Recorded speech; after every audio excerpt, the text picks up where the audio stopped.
Hi there, Rissa here. This is the Partner Thai Massage recap video for the February 15th Partner Thai Massage workshop that happened at SukhaLife Yoga Studio. We began with our partner face up on their back, and we started out with foot compressions to the hamstring. So come to a kneeling or seated position in between your partner's ankles and decide which leg you're going to work on and wing it out to the side. Remember, partner receiving, that all you need to do is play dead.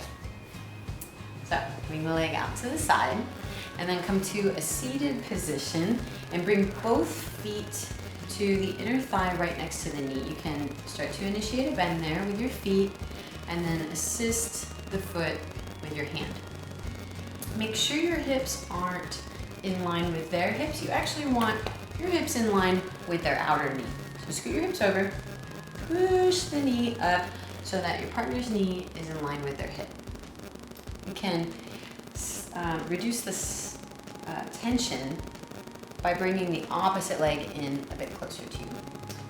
How are you doing, Fabiano? Is this okay? Do you want a little pillow? It's fantastic. It's fine? Okay. Be sure to check in with your partner and see how they're doing. So both feet like a purring cat. Keep heels on the back, on the floor, on the mat. And push one foot at a time into your partner's inner thigh and hamstring, from inner knee crease toward the groin, and then back out again. Take your time, make sure you're comfortable sitting up tall, spine is long. Up to 3 times, maybe more if you want, back and forth. And then for deeper pressure, bring the foot that's closer to the knee underneath the knee. Hand can help lift the ankle to make that happen. And I like to bring my palm underneath the outer ankle to support foot on top of my knee, thigh, or shin. And we're doing kind of a vice grip here with the foot that's still touching the inner thigh. So block by squeezing foot to inner thigh, push it forward. The foot that's on the back of the knee and under the knee flexes back towards your face. So we've got that vice grip going on. And last but not least, both hands to the ankle, straight spine, lean back. That's how you add depth. Okay. Lean forward to slacken.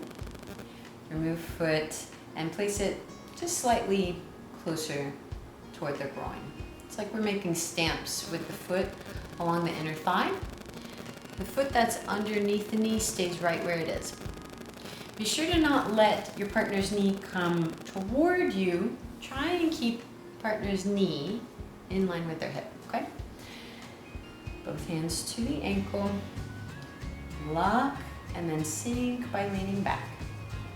Lean forward to release. Place the foot a little closer to the groin. Lock, and lean. Not gonna get as much pressure the closer in to the groin that you go. But when you make your way back out, you'll be able to really leverage deeper pressure.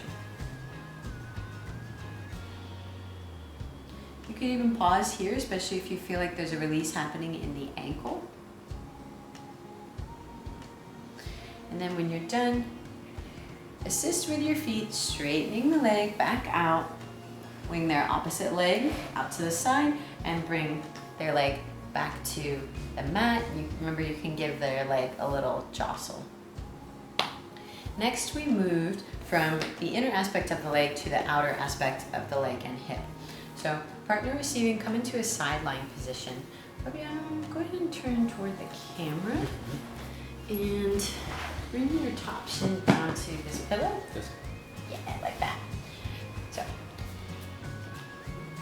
bottom leg straight, top knee bent, shin supported by a pillow is nice. We're gonna work the hip, and there's 2 ways that we did this. The first way we used knee to glute, and the second way we used forearm to glute. And you could do both of these, or you can pick your favorite one. So remember, we started out standing over our partner, so stand over both legs, kind of straddling, and make sure you're facing them, not away from them. You can turn toward the front knee and lock their knee in place with your ankle. So just plant the foot right next to their knee or shin. Pop onto the ball of your back foot. You can bring hands down to the floor, or you can bring hands to your front knee in a lunge. Bring your knee, but not the kneecap. Remember, try to bring the patellar tendon. It's the tendon just underneath the kneecap, but above the shin bone. So try and bring that part of your knee in contact with the fleshy part of your partner's outer hip. So not the bones. We do not want bone on bone here. It doesn't feel very good. But we are gonna lock and then sink into the tissue. Is this okay? Okay. Lift. I move my whole back foot to the side so I could lock and sink into a different part of the outer glute tissue. Lift, find a slightly different position, lock and sink. And you can do this back and forth around the outer hip bone, but not on any bony protrusions, okay? Come back to center. Remember, you can turn the other way and bring the soft part of the knee, the patellar tendon, right into this outer glute, more like gluteus medius, gluteus minimus area, this outer glute here. So back heel lifts, hands can come down or to your knee, lock and sink. Maybe slightly different positions every time. Communicate with your partner, figure out a spot that feels good, and you can hang out there for a while. Is this okay? Yeah, we could definitely do more of that. But next, another way to work the gluteal tissue. This time we have the partner collapse forward. So they can bring arms overhead or down by their sides. This is more of like a prone position, flat on your belly, but we keep the knee still in line with the hip, okay? You can work either side, and this time we use the forearm. Bring both knees to the side so your hip is closer to your partner. You don't want your knees in between you and your partner. You want your knees to the side so you can bring forearm to the fleshy part of the gluteal tissue. We lock and sink, not the pointy part of the elbow. You can use the tricep side of the elbow, but most likely the forearm side of the elbow. From my position, I'm locking and sinking and tractioning down toward the floor, but also slightly away from the sacrum, the spine, the midline. So I'm pushing slightly out toward the knee here. Detracting the muscular tissue and tendons away from the bone. Feels pretty good. Pay attention to the response in your partner's body. Be sure to stay relaxed in your body so you can pay attention and try to feel if the muscles are melting below the pressure, right? Rise just as slowly as you entered, and coming from the other side, it doesn't matter if you face your partner's legs or their head, but remember, knees are not in between you and your partner. We're resting on the hip. And just like the second technique we did for the glutes from a sideline position with my knee, we're accessing the side glute from this side, okay? So instead of pulling the tissue away from the spine, now I'm kind of pushing this outer glute tissue in toward the spine. Make sure I'm comfortable so I can lock and sink. And notice how I'm even just collapsing here, resting my rib cage against my own biceps and forearm.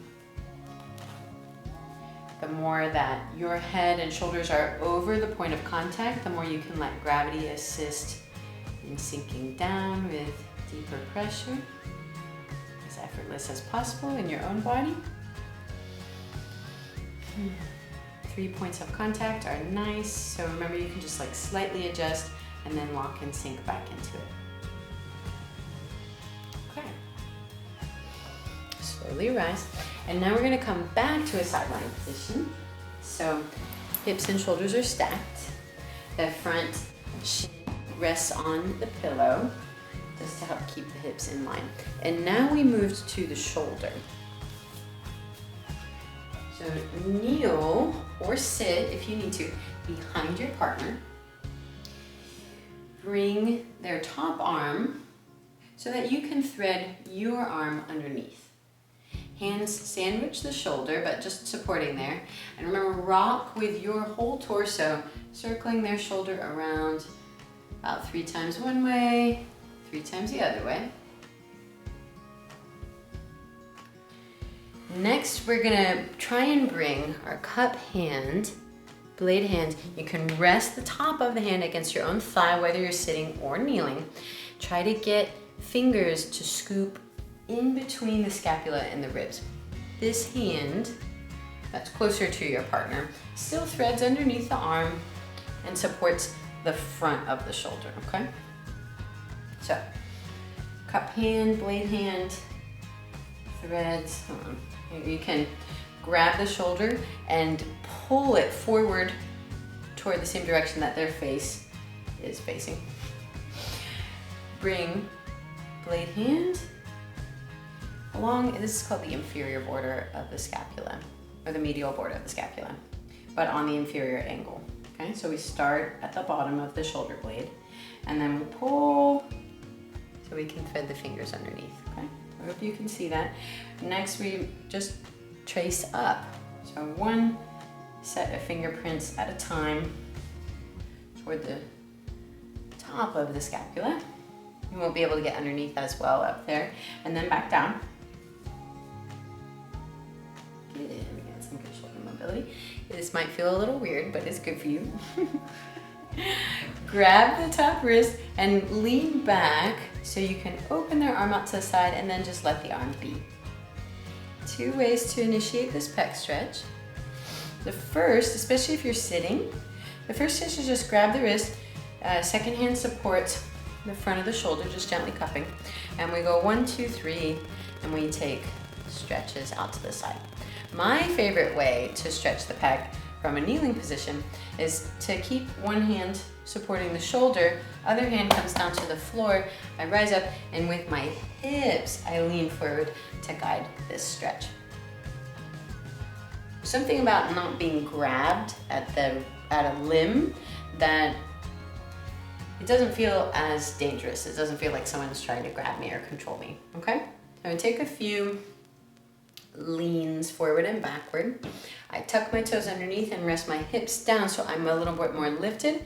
I'm gonna use the soft part of the forearm, not the pointy part. You can use the tricep side of the elbow. And bring it to the front of the shoulder. Find a nice angle there. We're not on the head of the shoulder, we're right at this like divot crease. Second hand supports the back of the shoulder, okay? Lock and sink by leaning. This is a sensitive spot, so we're only gonna do about 3 points of contact here. Notice any softening, and then rise up. Lock and sink in a slightly different position. And then 1 more for good measure.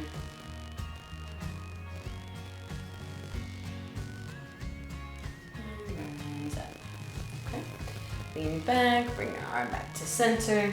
And the last thing we did was bring hands to the top of our partner's shoulder and just lean back to traction shoulder away from the head and neck. So we closed in a seated position, paying attention to the shoulders and neck. The partner receiving, come into a seated position, cross-legged or legs extended out in front of you are fine as well. Partner giving, come and stand behind your partner at a perpendicular angle. So my foot is planted right behind my partner's tailbone. So he can lean back against my leg and hip. Even his head can lean back against my leg, all right? From here, I'm gonna turn my torso toward him and my back leg steps back and wide so I'm nice and supported. Release your fingers and lift your arms straight above your head. Yes, fold the hands. And partner knuckles point up. Partner giving, grab onto the wrist, take a big inhale, traction up, and then on an exhale, lean back.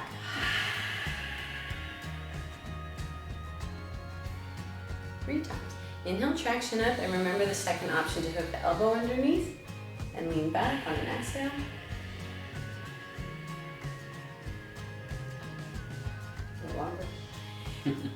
If there's enough of a height difference, you could even bring the shoulder underneath. Deep breath in.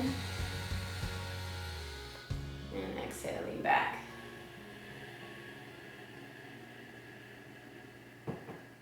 Nice. Try to stay even there. It's easy to kind of twist, but we want to keep our partner even. After 3 times, tractioning straight up and back. Now we bend the elbows and bring hands behind the head. Close elbows in, open elbows up, lean back and either pull to stretch the chest or close elbows in, open up, lean back. I can hinge forward at my hips and then push his elbows back, okay? One more time, close, open, and release, relax. And now, release arms all the way down to hips, lap, whatever's most comfortable, and sit up tall. We close with a little compression to the shoulder with a stretch in the neck. So either come into a kind of a warrior 1 stance. This foot, this leg is planted. So my knee is turned out to the side, and his outer shoulder, I'm just gently touching the shoulder, okay? So I don't want to push him over. It's just there for support, okay? Back leg, back heel plants down. And just make sure you're in a comfortable enough stance so you could work on your partner's shoulders and neck, okay? I'm gonna ground, and this could be either side really, okay? So whatever's most comfortable for you. Ground, palm into shoulder, stacking my shoulder over my palm, over his shoulder. Second hand guides head in the opposite direction, okay? So both of my hands are on the same side of his shoulders and neck.